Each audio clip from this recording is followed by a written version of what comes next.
Here is how to do this magic outfit change with just your smartphone and Capcut.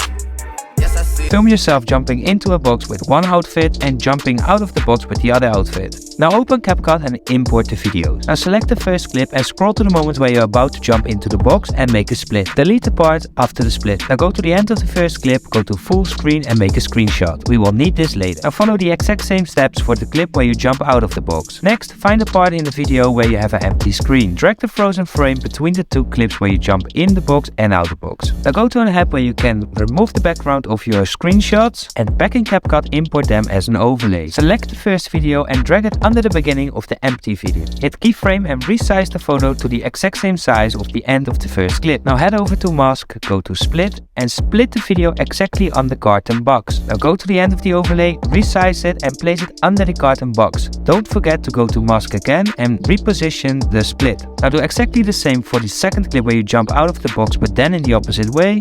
Add some motion and effects and now you should have something like this. I like it when you